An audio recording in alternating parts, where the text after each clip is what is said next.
സഖറിയ ആമുഖം.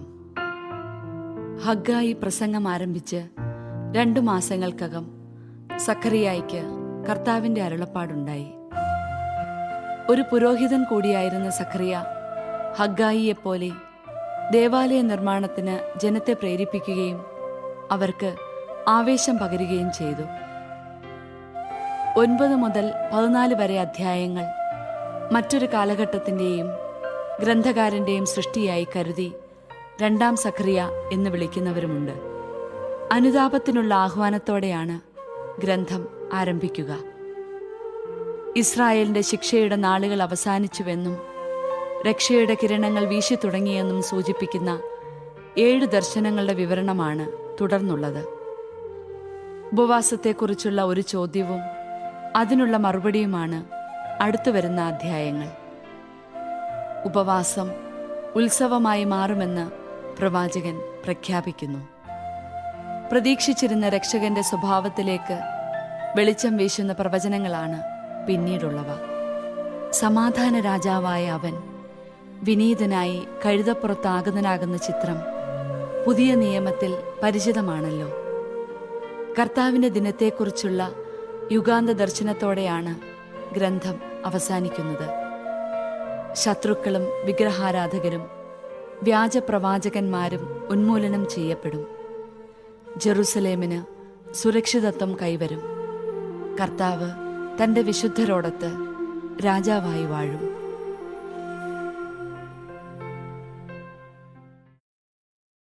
അധ്യായം 1. ദാരിയൂസിന്റെ 2-ാം ഭരണവർഷം 8-ാം മാസം ഇദ്ദോയുടെ പുത്രനായ ബെരേഖിയായുടെ പുത്രൻ സഖറിയ പ്രവാചകന് കർത്താവിന്റെ അരുളപ്പാടുണ്ടായി. കർത്താവ് നിങ്ങളുടെ പിതാക്കന്മാരോട് അത്യധികം കോപിച്ചിരുന്നു. അതുകൊണ്ട് നീ അവരോട് പറയുക, സൈന്യങ്ങളുടെ കർത്താവ് അരുളിച്ചെയ്യുന്നു, എന്റെ സന്നിധിയിലേക്ക് മടങ്ങി വരുവിൻ, അപ്പോൾ ഞാനും നിങ്ങളുടെ അടുത്തേക്ക് മടങ്ങി വരും. സൈന്യങ്ങളുടെ കർത്താവ് അരുളിച്ചെയ്യുന്നു, നിങ്ങൾ നിങ്ങളുടെ പിതാക്കന്മാരെ പോലെയാകരുത്. ദുർമാർഗങ്ങളും വ്യാജപ്രവൃത്തികളും വിട്ട് തിരിയുക എന്ന് പണ്ട് പ്രവാചകന്മാർ അവരോട് പ്രസംഗിച്ചെങ്കിലും അവർ അനുസരിക്കുകയോ എന്റെ വാക്ക് ശ്രദ്ധിക്കുകയോ ചെയ്തില്ല എന്ന് കർത്താവ് അരുളിച്ചെയ്യുന്നു. നിങ്ങളുടെ പിതാക്കന്മാർ അവർ എവിടെ? പ്രവാചകന്മാർ അവർ എക്കാലവും ജീവിച്ചിരിക്കുമോ? എങ്കിലും എന്റെ ദാസന്മാരായ പ്രവാചകന്മാരിലൂടെ ഞാൻ നൽകിയ സന്ദേശവും കൽപ്പനകളും നിങ്ങളുടെ പിതാക്കന്മാരെ പിടികൂടിയില്ലയോ? അപ്പോൾ അവർ അനുതപിച്ചു.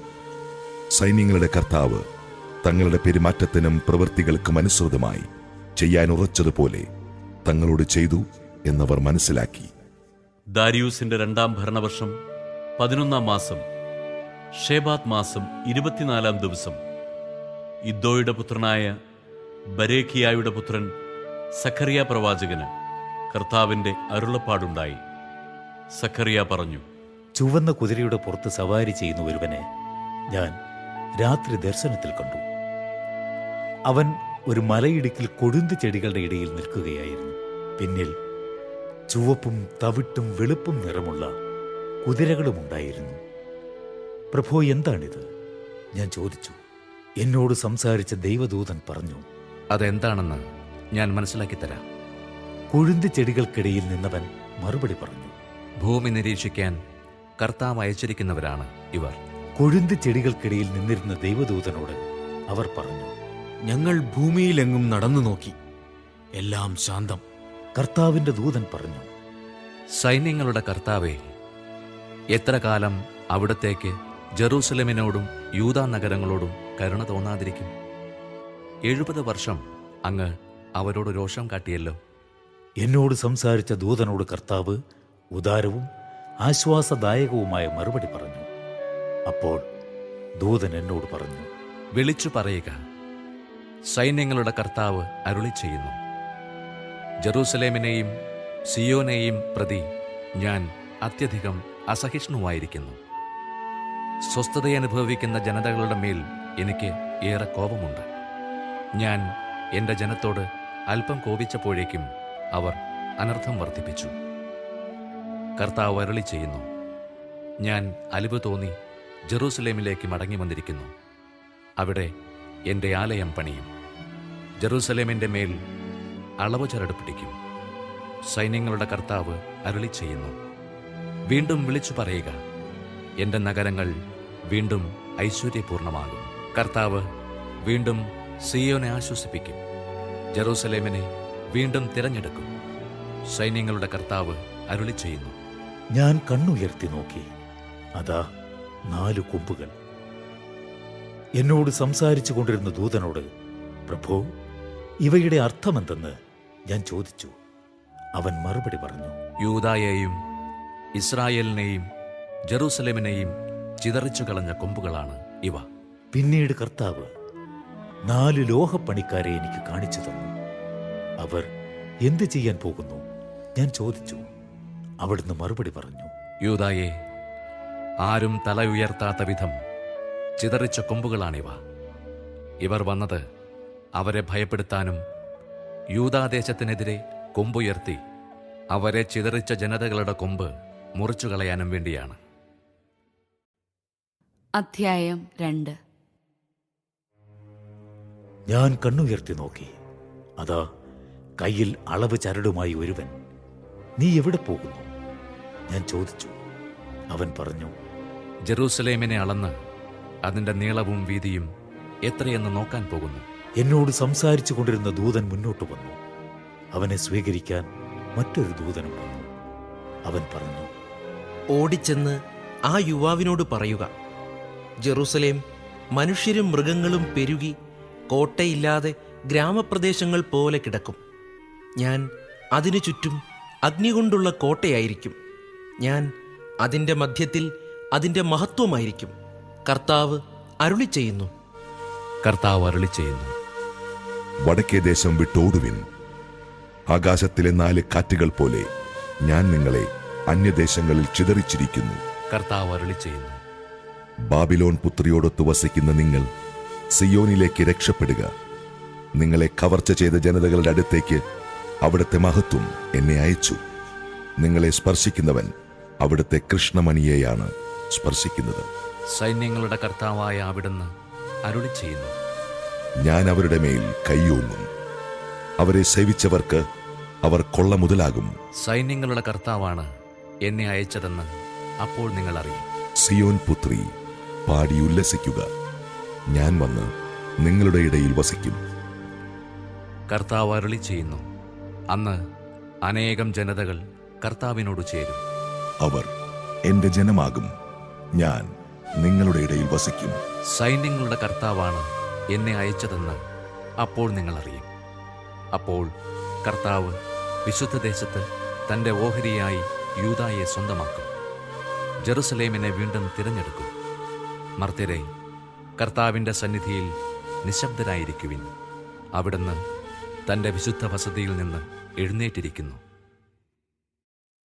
അധ്യായം 3. പ്രധാന പുരോഹിതനായ ജോഷുവ കർത്താവിന്റെ ദൂതന്റെ മുമ്പിൽ നിൽക്കുന്നതും സാത്താൻ അവനിൽ കുറ്റം ആരോപിക്കാൻ അവന്റെ വലത്ത് ഭാഗത്ത് നിൽക്കുന്നതും അവിടുന്ന് കാണിച്ചു തന്നു. കർത്താവ് സാത്താനോട് പറഞ്ഞു, സാത്താനെ, കർത്താവ് നിന്നെ ശാസിക്കുന്നു. ജെറുസലേമിനെ തെരഞ്ഞെടുത്തിരിക്കുന്ന കർത്താവ് നിന്നെ ശാസിക്കുന്നു. തീയിൽ നിന്ന് വലിച്ചെടുക്കപ്പെട്ട ഒരു കൊള്ളിയല്ലേ ഇവൻ? ജോഷുവ മുഷിഞ്ഞ വസ്ത്രം ധരിച്ച് ദൂതന്റെ മുമ്പിൽ നിൽക്കുകയായിരുന്നു. തന്റെ മുമ്പിൽ നിന്നവരോട് ദൂതൻ പറഞ്ഞു, അവന്റെ മുഷിഞ്ഞ വസ്ത്രം മാറ്റുക. ജോഷുവയോട് അവൻ പറഞ്ഞു, നിന്റെ അകൃത്യങ്ങൾ നിന്നിൽ നിന്ന് അകറ്റിയിരിക്കുന്നു. ഞാൻ നിന്നെ വിശിഷ്ട വസ്ത്രം ധരിപ്പിക്കും. അവൻ തുടർന്നു, അവനെ നിർമ്മലമായ ശിരോവസ്ത്രം അണിയിക്കുക.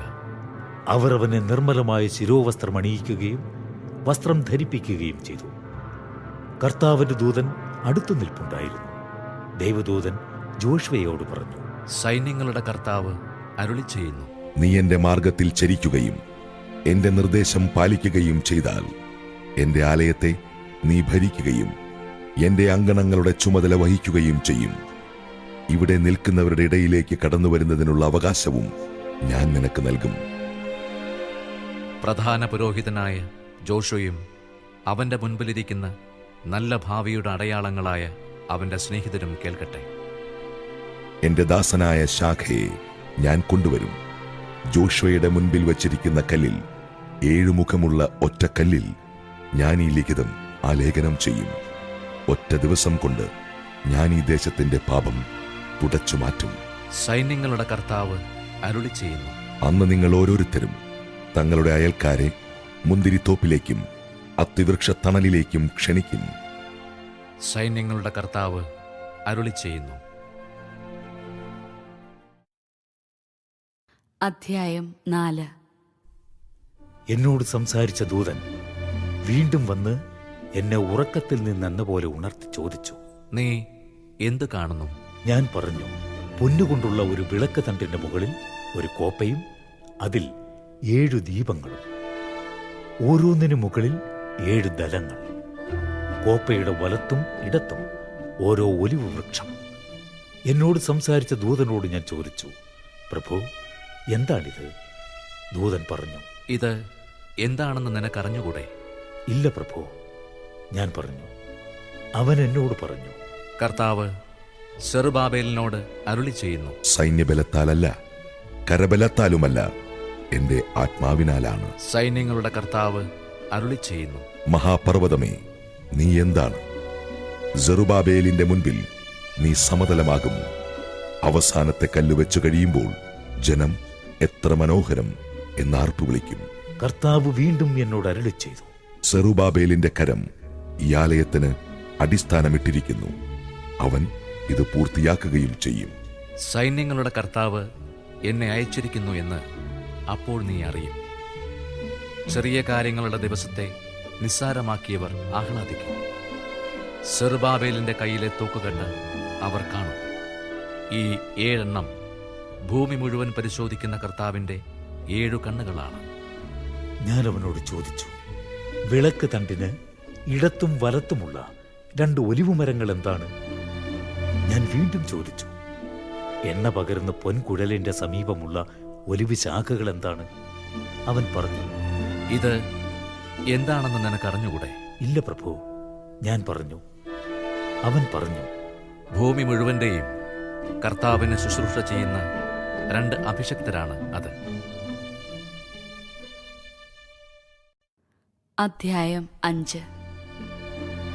വീണ്ടും ഞാൻ നോക്കിയപ്പോൾ ഇതാ പറക്കുന്ന ഒരു പുസ്തകച്ചുരുൾ.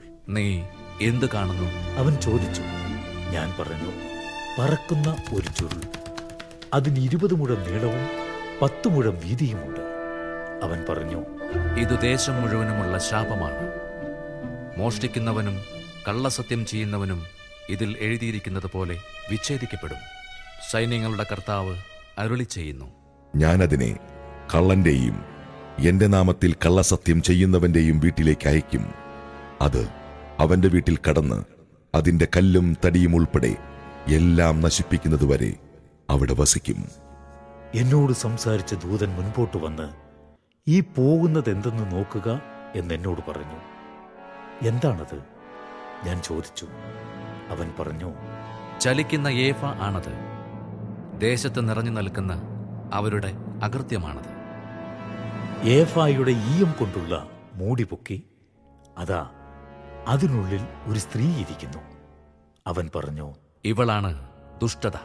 അവൻ അവളെ ഏഫായുടെ ഉള്ളിലേക്ക് തള്ളി ഈയം കൊണ്ടുള്ള മൂടി അടച്ചു. ഞാൻ വീണ്ടും നോക്കി.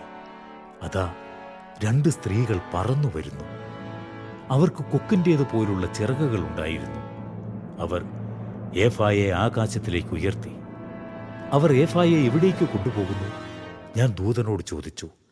അവൻ പറഞ്ഞു, ഷീനാർ ദേശത്ത് അതിന് ഒരു ആലയം പണിയാൻ പോകുന്നു. അത് പൂർത്തിയാകുമ്പോൾ ഏഫായെ അവിടെ പീഠത്തിൽ പ്രതിഷ്ഠിക്കും. അധ്യായം 6.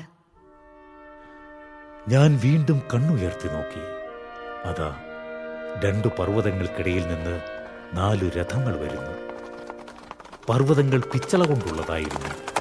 ഒന്നാമത്തെ രഥത്തിന് ചുവന്ന കുതിരകൾ, രണ്ടാമത്തേതിന് കറുത്തത്, മൂന്നാമത്തേതിന് വെളുത്ത കുതിരകൾ, നാലാമത്തേതിന് പുള്ളിക്കുതിരകൾ. പ്രഭു, എന്താണിത്? എന്നോട് സംസാരിച്ച ദൂതനോട് ഞാൻ ചോദിച്ചു. അവൻ പറഞ്ഞു, ഭൂമി മുഴുവന്റെയും നാഥന്റെ മുൻപിൽ നിന്ന് വരുന്ന ഇവർ ആകാശത്തിന്റെ 4 വായുക്കളിലേക്ക് പോകുന്നു. കറുത്ത കുതിരകളെ പൂട്ടിയ രഥം വടക്കുള്ള ദേശത്തേക്കും വെള്ളക്കുതിരകളെ പൂട്ടിയ രഥം പടിഞ്ഞാറോട്ടും പുള്ളിക്കുതിരകളെ പൂട്ടിയ രഥം തെക്കോട്ടും പുറപ്പെട്ടു. കുതിരകൾ ഭൂമിയിൽ ചുറ്റി സഞ്ചരിക്കാനുള്ള അക്ഷമയോടെ പുറത്തു വന്നു. നിങ്ങൾ പോയി ഭൂമി മുഴുവൻ ചുറ്റി സഞ്ചരിക്കുവിൻ എന്നവൻ കൽപ്പിച്ചു. അവ അങ്ങനെ ചെയ്തു. അവൻ എന്നോട് വിളിച്ചു പറഞ്ഞു, വടക്കേ ദേശത്തേക്ക് പോയവ അവിടെ എന്റെ കോപം ശമിപ്പിച്ചു. കർത്താവ് എന്നോട് അരുളി ചെയ്തു, ബാബിലോണിൽ നിന്ന് വന്ന പ്രവാസികളിൽ ഹെൽദായ്, തോബിയ, ഏദയ എന്നിവരെ കൂട്ടി സെഫാനിയായുടെ പുത്രനായ ജോസിയായുടെ വീട്ടിലേക്ക് നീ ഇന്ന് തന്നെ പോവുക. അവരിൽ നിന്ന് വെള്ളിയും പൊന്നും വാങ്ങി കിരീടമുണ്ടാക്കി യഹോസദാക്കിന്റെ പുത്രനും പ്രധാന പുരോഹിതനുമായ ജോഷ്വയുടെ ശിരസിൽ വയ്ക്കുക. അവനോട് പറയുക, സൈന്യങ്ങളുടെ കർത്താവ് അരുളി ചെയ്യുന്നു, ഇതാ ശാഖ എന്ന നാമം വഹിക്കുന്നവൻ. അവൻ തന്റെ സ്ഥാനത്ത് വളരുകയും കർത്താവിന്റെ ആലയം പണിയുകയും ചെയ്യും. അവനായിരിക്കും കർത്താവിന്റെ ആലയം പണിയുന്നത്. അവൻ രാജകീയ പ്രതാപത്തോടെ സിംഹാസനത്തിൽ വാഴും. അവന്റെ വലത്തുഭാഗത്ത് ഒരു പുരോഹിതനും ഉപവിഷ്ടനാകും. അവർക്കിടയിൽ പൂർണ്ണ സമാധാനം പുലരും. ഹെൽദായ്, തോബിയ, യദായ, സെഫാനിയായുടെ പുത്രൻ ജോസിയ എന്നിവരെ അനുസ്മരിപ്പിക്കാൻ ആ കിരീടം കർത്താവിന്റെ ആലയത്തിൽ സ്ഥിതി ചെയ്യും. വിദൂരത്തു നിന്ന് ആളുകൾ വന്ന് കർത്താവിന്റെ ആലയത്തിന്റെ പണിയിൽ സഹായിക്കും. സൈന്യങ്ങളുടെ കർത്താവാണ് എന്നെ അയച്ചതെന്ന് അങ്ങനെ നിങ്ങൾ അറിയും. നിങ്ങളുടെ ദൈവമായ കർത്താവിന്റെ കൽപ്പന നിങ്ങൾ ശ്രദ്ധാപൂർവം അനുസരിച്ചാൽ ഇത് സംഭവിക്കും. അധ്യായം 7. ദാരിയൂസ് രാജാവിന്റെ 4-ാം ഭരണവർഷം 9-ാം മാസമായ കിസ്ലേവ് 4-ാം ദിവസം സഖറിയായിക്ക് കർത്താവിന്റെ അരുളപ്പാടുണ്ടായി. കർത്താവിന്റെ പ്രീതിക്കായി പ്രാർത്ഥിക്കാൻ ബഥേൽ നിവാസികൾ ശരേസറിനെയും രഗം മെലക്കിനെയും അവരുടെ ആളുകളെയും അയച്ചു. അനേക വർഷങ്ങളായി ഞങ്ങൾ ചെയ്തു പോന്നതുപോലെ 5-ാം മാസത്തിൽ വിലാപവും ഉപവാസവും ആചരിക്കണമോ എന്ന് പ്രവാചകന്മാരോടും സൈന്യങ്ങളുടെ കർത്താവിന്റെ ആലയത്തിലെ പുരോഹിതന്മാരോടും ആരായാൻ അവരെ ഏൽപ്പിച്ചു. അപ്പോൾ സൈന്യങ്ങളുടെ കർത്താവ് എന്നോട് അരുളി ചെയ്തു, നീ ദേശത്തെ ജനത്തോടും പുരോഹിതന്മാരോടും പറയുക, നിങ്ങൾ കഴിഞ്ഞ 70 വർഷമായി 5-ാം മാസത്തിലും 7-ാം മാസത്തിലും വിലാപവും ഉപവാസവും ആചരിച്ചത് എനിക്ക് വേണ്ടിയായിരുന്നുവോ? നിങ്ങൾ തിന്നുകയും കുടിക്കുകയും ചെയ്യുന്നത് നിങ്ങൾക്ക് വേണ്ടി തന്നെയല്ലേ? ജെറുസലേമും പ്രാന്തനഗരങ്ങളും ജനനിബിഡവും ഐശ്വര്യപൂർണവുമായി കഴിഞ്ഞിരുന്നപ്പോൾ, നെഗബിലും സമതല പ്രദേശങ്ങളിലും ജനങ്ങൾ വസിച്ചിരുന്നപ്പോൾ, പണ്ടത്തെ പ്രവാചകന്മാരിലൂടെ കർത്താവ് ഇതല്ലേ കൽപ്പിച്ചിരുന്നത്? കർത്താവ് സഖറിയായോട് അരുളി ചെയ്തു, സൈന്യങ്ങളുടെ കർത്താവ് അരുളി ചെയ്യുന്നു, സത്യസന്ധമായി വിധിക്കുക. സഹോദരർ പരസ്പരം കരുണയും അലിവും കാണിക്കുക. വിധവയെയും അനാഥനെയും പരദേശിയെയും ദരിദ്രനെയും പീഡിപ്പിക്കരുത്. നിങ്ങളിൽ ആരും തന്റെ സഹോദരനെതിരെ തിന്മ നിരൂപിക്കരുത്. എന്നാൽ അവർ കൂട്ടാക്കിയില്ല. കേൾക്കാതിരിക്കാൻ ദുശാഠ്യത്തോടെ ചെവി അടച്ചു കളഞ്ഞു. സൈന്യങ്ങളുടെ കർത്താവ് തന്റെ ആത്മാവിനാൽ മുൻകാല പ്രവാചകന്മാരിലൂടെ അരുളി ചെയ്ത നിയമവും വചനങ്ങളും കേൾക്കാതിരിക്കാൻ അവർ ഹൃദയം കഠിനമാക്കി. അതുകൊണ്ട് സൈന്യങ്ങളുടെ കർത്താവിന്റെ ക്രോധം അവരുടെ മേൽ പതിച്ചു. സൈന്യങ്ങളുടെ കർത്താവ് അരുളി ചെയ്യുന്നു, ഞാൻ വിളിച്ചപ്പോൾ അവർ കേട്ടില്ല, അതുപോലെ അവർ വിളിക്കുമ്പോൾ ഞാനും കേൾക്കുകയില്ല. ഞാൻ ചുഴലിക്കാറ്റയച്ച് അവരെ അപരിചിതരായ ജനതകളുടെ ഇടയിൽ ചിതറിച്ചു. അവർ വിട്ടുപോയ ദേശം ശൂന്യമായി, ആരും അതിലേക്ക് കടന്നു പോയില്ല. മനോഹരമായ ദേശം വിജനമായി. അധ്യായം 8. എനിക്ക് സൈന്യങ്ങളുടെ കർത്താവിന്റെ അരുളപ്പാടുണ്ടായി. സൈന്യങ്ങളുടെ കർത്താവ് അരുളി ചെയ്യുന്നു, ഞാൻ സിയോനെ പ്രതി അസഹിഷ്ണുവായിരിക്കുന്നു. അവൾക്ക് വേണ്ടി ക്രോധത്താൽ ജ്വലിക്കുന്നു. കർത്താവ് അരുളി ചെയ്യുന്നു, ഞാൻ സിയോനിലേക്ക് മടങ്ങിവരും, ജെറുസലേമിന്റെ മധ്യേ വസിക്കും. ജെറുസലേം വിശ്വസ്ത നഗരമെന്നും സൈന്യങ്ങളുടെ കർത്താവിന്റെ പർവ്വതം വിശുദ്ധഗിരി എന്നും വിളിക്കപ്പെടും. സൈന്യങ്ങളുടെ കർത്താവ് അരുളി ചെയ്യുന്നു, വൃദ്ധന്മാരും വൃദ്ധകളും പ്രായാധിക്യം മൂലം കയ്യിൽ വടിയുമായി ജെറുസലേമിന്റെ തെരുവുകളിൽ വീണ്ടും ഇരിക്കും. കളിച്ചുല്ലസിക്കുന്ന ബാലികാ ബാലന്മാരെ കൊണ്ട് നഗരവീഥികൾ നിറയും. സൈന്യങ്ങളുടെ കർത്താവ് അരുളി ചെയ്യുന്നു, ഇക്കാലത്ത് ജനത്തിൽ അവശേഷിക്കുന്നവർക്ക് അത് അത്ഭുതമായി തോന്നും.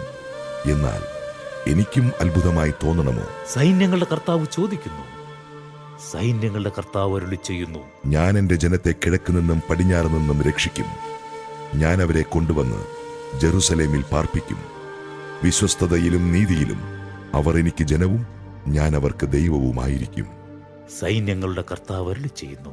സൈന്യങ്ങളുടെ കർത്താവിന്റെ ആലയം നിർമ്മിക്കാൻ അടിസ്ഥാനമിട്ട നാൾ മുതൽ പ്രവാചകന്മാരിലൂടെ കേട്ട വചനം തന്നെ ഇപ്പോൾ ശ്രവിക്കുന്ന നിങ്ങൾ കരുത്താർജിക്കുവിൻ. അക്കാലത്തിന് മുൻപ് മനുഷ്യനും മൃഗത്തിനും കൂലി ലഭിച്ചിരുന്നില്ല. പുറത്തു പോകുന്നവനും അകത്തു വരുന്നവനും ശത്രുവിൽ നിന്ന് സുരക്ഷിതത്വവും ഇല്ലായിരുന്നു. കാരണം ഞാൻ ഓരോരുത്തനെയും സഹോദരന്റെ ശത്രുവാക്കി. സൈന്യങ്ങളുടെ കർത്താവ് അരുളി ചെയ്യുന്നു. ഞാനിപ്പോൾ ഈ ജനത്തിൽ അവശേഷിക്കുന്നവരോട് മുൻകാലങ്ങളിലെ പോലെ വർത്തിക്കുകയില്ല. ഞാൻ സമാധാനം വിതയ്ക്കും, മുന്തിരി ഫലം നൽകും, നിലം വിളവ് നൽകും, ആകാശം മഞ്ഞുപൊഴിക്കും. ഈ ജനത്തിൽ അവശേഷിക്കുന്നവർ ഇതെല്ലാം അവകാശമാക്കാൻ ഞാൻ ഇടയാക്കും.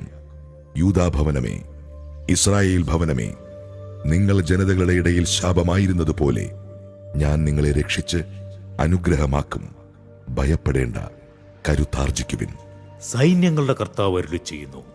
നിങ്ങളുടെ പിതാക്കന്മാർ എന്നെ പ്രകോപിപ്പിച്ചപ്പോൾ ഞാൻ നിങ്ങളെ ശിക്ഷിക്കാൻ തീരുമാനിക്കുകയും അതിന് ഇളവ് വരുത്താതിരിക്കുകയും ചെയ്തതുപോലെ ഈ നാളിൽ ഞാൻ ജെറൂസലേമിനും യൂദാഭവനത്തിനും നന്മ വരുത്താൻ ഉറച്ചിരിക്കുന്നു. ഭയപ്പെടേണ്ട. സൈന്യങ്ങളുടെ കർത്താവ് അരുളി ചെയ്യുന്നു. ഇതാണ് നിങ്ങൾ ചെയ്യേണ്ടത്. പരസ്പരം സത്യം പറയുക. നഗര കവാടങ്ങളിൽ സത്യസന്ധമായി ന്യായം വിധിക്കുക. അങ്ങനെ സമാധാനം പാലിക്കുക. പരസ്പരം തിന്മ നിരൂപിക്കരുത്. കള്ളസത്യത്തിൽ ഇഷ്ടം തോന്നരുത്. ഞാൻ ഇവ വെറുക്കുന്നു. കർത്താവ് അരുളി ചെയ്യുന്നു. എനിക്ക് സൈന്യങ്ങളുടെ കർത്താവിന്റെ അരുളപ്പാടുണ്ടായി. സൈന്യങ്ങളുടെ കർത്താവ് അരുളി ചെയ്യുന്നു. 4, 5, 7, 10 മാസങ്ങളിലെ ഉപവാസം യൂദാഭവനത്തിന് സന്തോഷത്തിന്റെയും ആഹ്ലാദത്തിന്റെയും അവസരവും ആനന്ദോത്സവവും ആയിരിക്കണം. അതുകൊണ്ട് സത്യത്തെയും സമാധാനത്തെയും സ്നേഹിക്കുവിൻ. സൈന്യങ്ങളുടെ കർത്താവ് അരുളി ചെയ്യുന്നു. ജനതകൾ, അനേകം നഗരങ്ങളിലെ നിവാസികൾ ഇനിയും വരും. ഒരു പട്ടണത്തിലെ നിവാസികൾ മറ്റൊന്നിൽ ചെന്ന് പറയും, നമുക്ക് വേഗം ചെന്ന് കർത്താവിന്റെ പ്രീതിക്കായി പ്രാർത്ഥിക്കാം. നമുക്ക് സൈന്യങ്ങളുടെ കർത്താവിന്റെ സാന്നിധ്യം തേടാം. ഞാൻ പോവുകയാണ്. അനേകം ജനതകളും ശക്തമായ രാജ്യങ്ങളും സൈന്യങ്ങളുടെ കർത്താവിനെ തേടി ജെറുസലേമിലേക്ക് വന്ന് അവിടുത്തെ പ്രീതിക്കായി പ്രാർത്ഥിക്കും. സൈന്യങ്ങളുടെ കർത്താവ് അരുളി ചെയ്യുന്നു. വിവിധ ഭാഷകൾ സംസാരിക്കുന്ന ജനതകളിൽ നിന്ന് 10 പേർ ഒരു യഹൂദന്റെ അങ്കിയിൽ പിടിച്ചുകൊണ്ട് പറയും, ഞങ്ങൾ നിന്റെ കൂടെ വരട്ടെ. ദൈവം നിന്നോടുകൂടെ ഉണ്ടെന്ന് ഞങ്ങൾ കേട്ടിരിക്കുന്നു.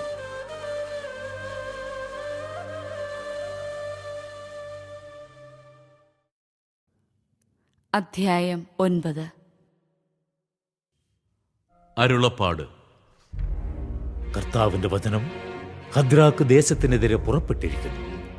അത് ദമാസ്കസിന്റെ മേൽ പതിക്കും. ഇസ്രായേൽ 2 ഗോത്രങ്ങളെ പോലെ തന്നെ ആരാമിന്റെ നഗരങ്ങളും കർത്താവിൻ്റെതാണ്. അതിനോട് ചേർന്ന് കിടക്കുന്ന ഹമാത്തും കൗശലമേറിയതെങ്കിലും ടൈറും സീദോനും കർത്താവിൻ്റേത് തന്നെ. ടൈർ ഒരു കോട്ട പണിതു. പൊടി പോലെ വെള്ളിയും തെരുവിലെ ചെളി പോലെ സ്വർണവും കൂന കൂടി. എന്നാൽ കർത്താവ് അവളുടെ സമ്പത്ത് അപഹരിക്കും. അവളുടെ ധനം കടലിൽ എറിയും. അവളെ അഗ്നി വിഴുങ്ങും. അഷ്കലോൺ അത് കണ്ട് ഭയപ്പെടും. ഗാസ കഠിന വേദനയാൽ പുളയും.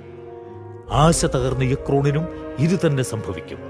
ഗാസായിൽ രാജാവില്ലാതാകും. അഷ്കലോൺ വിജനമാകും. അഷ്ദോദിൽ ഒരു സങ്കരജാതി പാർക്കും. ഫിലിസ്തീനയുടെ അഹങ്കാരത്തിന് ഞാൻ അറുതി വരുത്തും. അവർ ഇനിമേൽ രക്തവും മ്ലേച്ഛ മാംസവും ഭക്ഷിക്കുകയില്ല.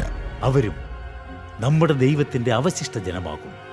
അവർ യൂദായിലെ ഒരു കുലത്തെപ്പോലെയാകും. യക്രോൺ ജബൂസരെ പോലെയാകും.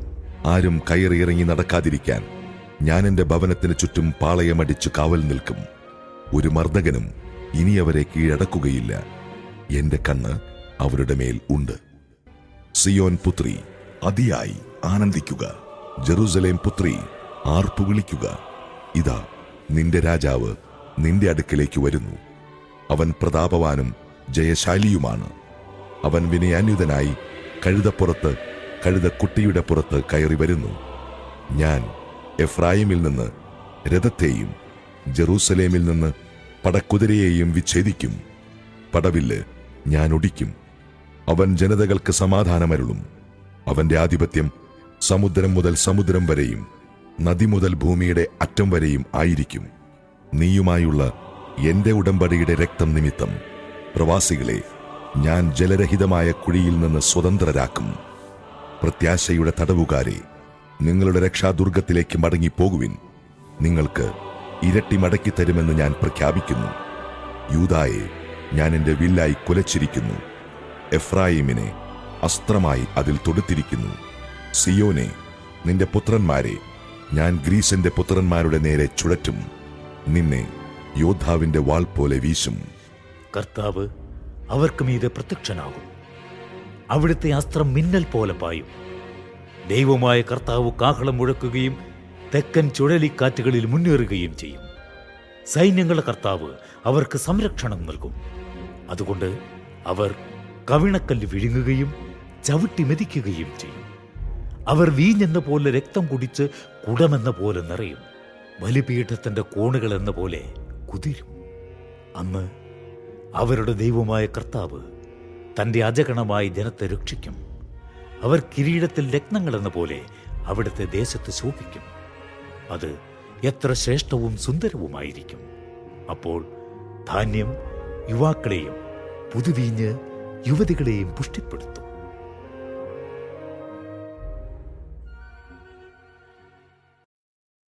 അധ്യായം 10. വസന്തവൃഷ്ടിയുടെ കാലത്ത് കർത്താവിനോട് മഴ ചോദിക്കുവിൻ. മഴക്കാർ അയക്കുന്നതും മഴ പെയ്യിച്ച് എല്ലാവർക്കും വേണ്ടി വയലിനെ ഹരിതപൂർണമാക്കുന്നതും കർത്താവാണ്. കുലവിഗ്രഹങ്ങൾ വിഡ്ഢിത്തം പുലമ്പുന്നു. ഭാവി പറയുന്നവർ വ്യാജം ദർശിക്കുന്നു.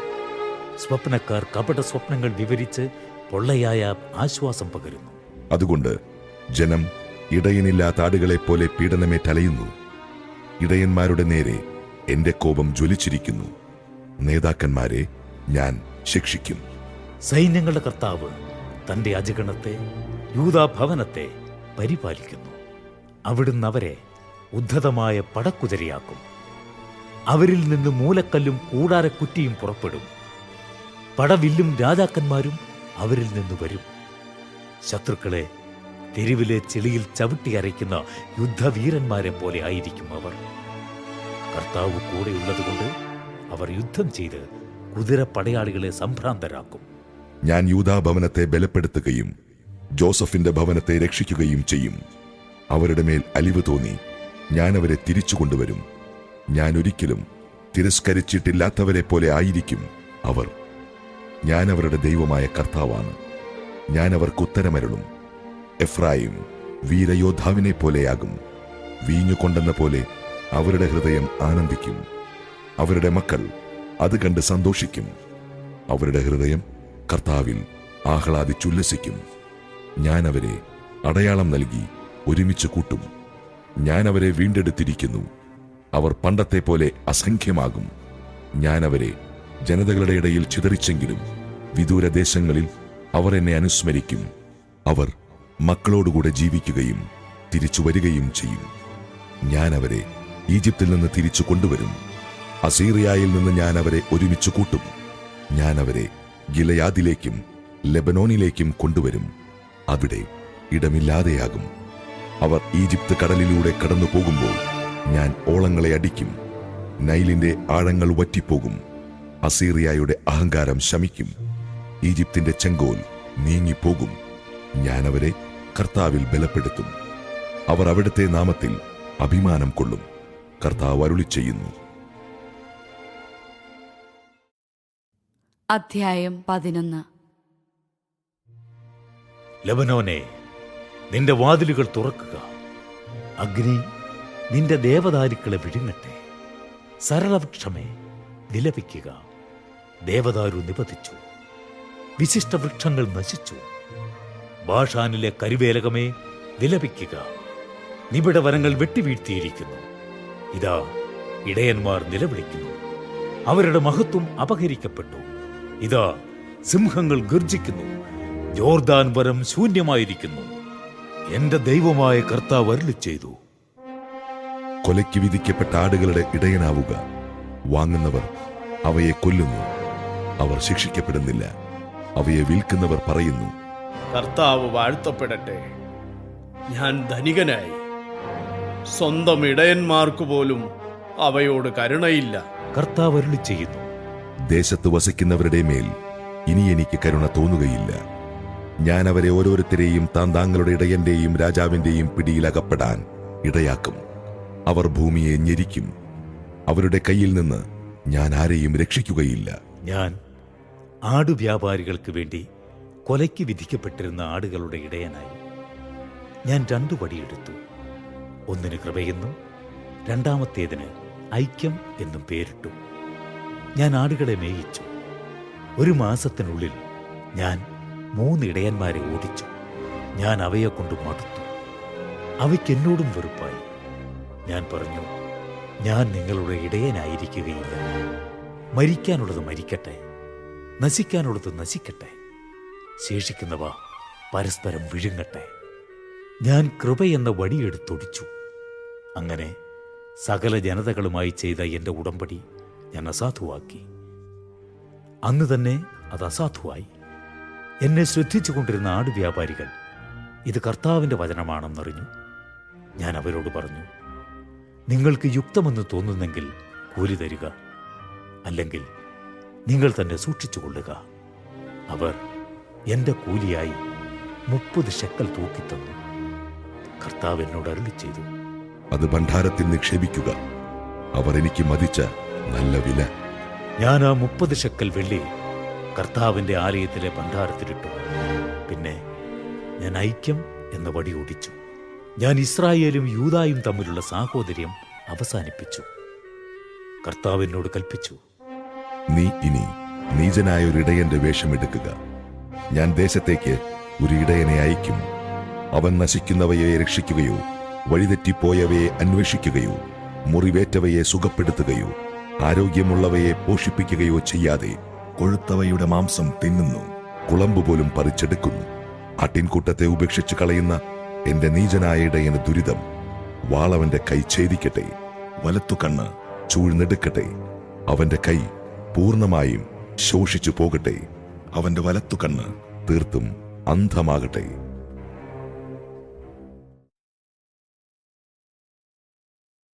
അധ്യായം 12. അരുളപ്പാട്. ഇസ്രായേലിനെ കുറിച്ചുള്ള കർത്താവിന്റെ അരുളപ്പാട്.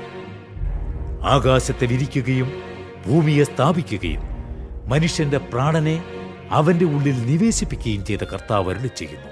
ജെറൂസലേമിനെയും യൂദായെയും ആക്രമിക്കാൻ വരുന്ന ചുറ്റുമുള്ള ജനതകൾക്ക് ജെറൂസലേമിനെ ഞാനൊരു പാനപാത്രമാക്കാൻ പോകുന്നു. അവർ അതിൽ നിന്ന് കുടിച്ചു വേച്ചു വീഴും. അന്ന് ഞാൻ ജെറൂസലേമിനെ ഭാരമേറിയ കല്ലാക്കും. അത് പൊക്കുന്നവർക്ക് കഠിനമായ മുറിവേൽക്കും. ഭൂമിയിലെ എല്ലാ ജനങ്ങളും അതിനെതിരെ ഒത്തുചേരും. കർത്താവ് അരുളി ചെയ്യുന്നു. അന്ന് ഞാൻ കുതിരകൾക്ക് പരിഭ്രാന്തിയും കുതിരപ്പടയാളികൾക്ക് ഭ്രാന്തും വരുത്തും. ജനതകളുടെ കുതിരകളെ ഞാൻ അന്ധമാക്കുന്ന അന്ന് യൂദാഭവനത്തെ ഞാൻ കടാക്ഷിക്കും. യൂദായുടെ കുലങ്ങൾ പറയും, ജെറുസലേം നിവാസികൾക്ക് തങ്ങളുടെ ദൈവമായ സൈന്യങ്ങളുടെ കർത്താവിൽ നിന്ന് ശക്തി ലഭിക്കുന്നു. അന്നു ഞാൻ യൂദായുടെ കുലങ്ങളെ വിറകിന് നടുവിലിരിക്കുന്ന ജ്വലിക്കുന്ന കനൽ നിറച്ച ചട്ടി പോലെയും കറ്റകൾക്ക് നടുവിൽ പന്തമെന്ന പോലെയും ആക്കും. അവർ ചുറ്റുമുള്ള ജനതകളെ മുഴുവൻ സംഹരിക്കും. ജെറൂസലേമിൽ അപ്പോഴും നിവാസികളുണ്ടായിരിക്കും. ദാവീദ് ഭവനത്തിന്റെയും ജെറുസലേം നിവാസികളുടെയും മഹത്വം യൂദായുടെ മേൽ ഉയരാതിരിക്കേണ്ടതിന് കർത്താവ് ആദ്യം യൂദായുടെ നഗരങ്ങൾക്ക് വിജയം നൽകും. അന്ന് ജെറുസലേം നിവാസികളെ പരിച കൊണ്ട് മറയ്ക്കും. അവരുടെ ഇടയിലെ ഏറ്റവും ദുർബലനായവൻ അന്ന് ദാവീദിനെ പോലെയാകും.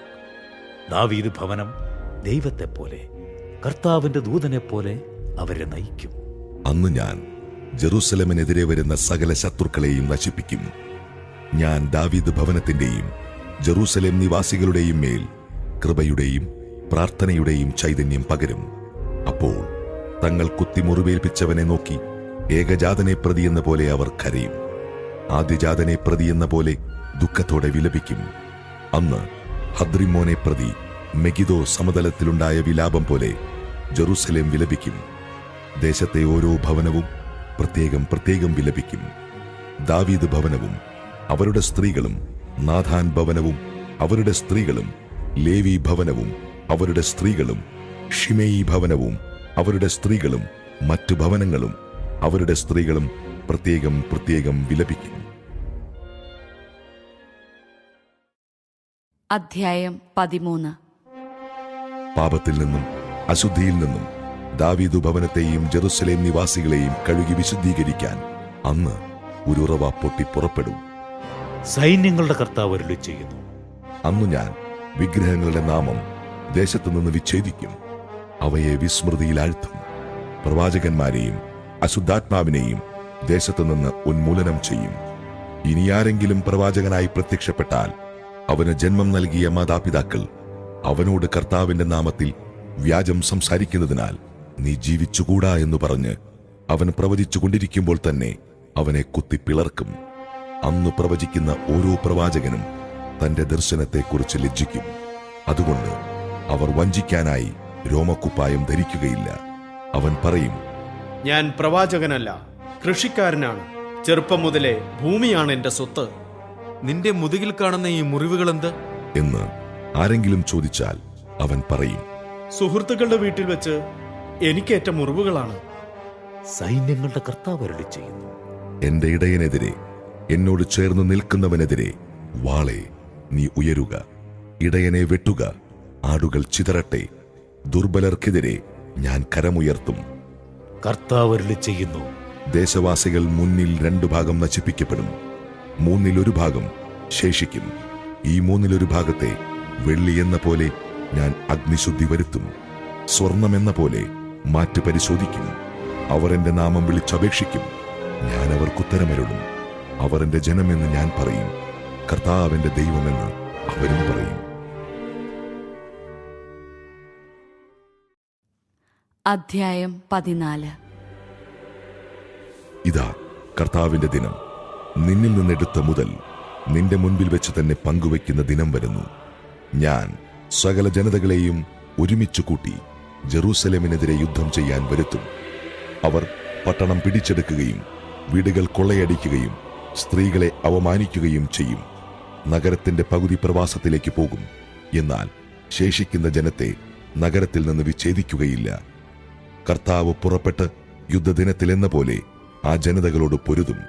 ജെറൂസലേമിന് കിഴക്കുള്ള ഒലിവുമലയിൽ അന്ന് അവിടുന്ന് നിലയുറപ്പിക്കും. ഒലിവുമല കിഴക്കു പടിഞ്ഞാറായി നടുവെ പിളർന്ന് നടുക്ക് വലിയൊരു താഴ്വരയുണ്ടാകും. മലയുടെ ഒരു പകുതി വടക്കോട്ടും മറ്റേ പകുതി തെക്കോട്ടും നീങ്ങും. എന്നാൽ ഈ താഴ്വര ആസാൽ വരെ എത്തുന്നതുകൊണ്ട് നിങ്ങൾ എന്റെ പർവ്വതത്തിന്റെ താഴ്വരയിലൂടെ ഓടിപ്പോകും.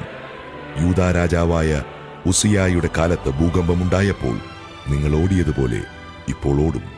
നിങ്ങളുടെ ദൈവമായ കർത്താവ് തന്റെ എല്ലാ പരിശുദ്ധന്മാരോടും കൂടെ വരും. അന്ന് തണുപ്പോ മഞ്ഞോ ഉണ്ടാവുകയില്ല. അന്ന് തുടർച്ചയായി പകലായിരിക്കും. പകലും രാത്രിയുമല്ല, പകൽ മാത്രം. കാരണം വൈകുന്നേരവും വെളിച്ചമുണ്ടായിരിക്കും. ഈ ദിനം കർത്താവിന് മാത്രം അറിയാം.